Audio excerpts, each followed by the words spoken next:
In today's video, I'm going to teach you how to embed forms in GoHighLevel. By the end of this walkthrough, you'll have a form placed neatly on your GoHighLevel page, ready to capture leads and send data where it needs to go.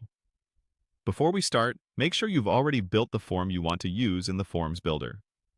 If you haven't, take a moment to create it so you can select it later. Open your page in the Page Builder.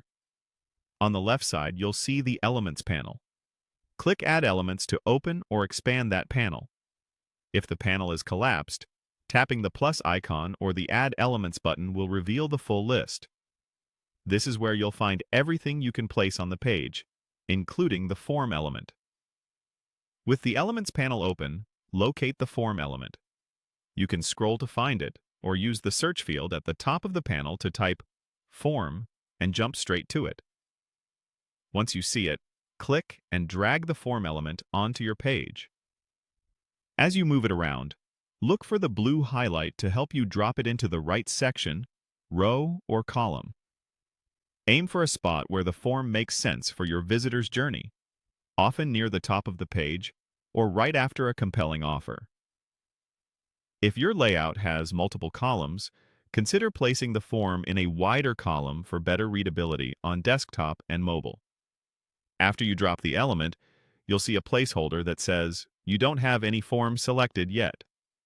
Click that message or the form selector in the Settings panel and choose the specific form you previously created. Be sure to pick the correct version if you have multiple variations, and use clear naming conventions to avoid confusion. Once selected, the builder will fetch the design and fields from your form. Give it a moment to load. You'll see the form appear with its fields, styling, and buttons. If it takes a bit longer, just wait. Larger forms or slower connections can need a few extra seconds. When it appears, scan the spacing, alignment, and button text to ensure everything looks right in this section of the page. If your page uses a dark background, confirm that the form's text and button colors provide enough contrast for readability. That's it. Your form is embedded. From here, you can continue refining your page layout and copy so the form is clear, inviting, and easy to complete. Test it in the builder's device previews to make sure it looks great on mobile, tablet, and desktop.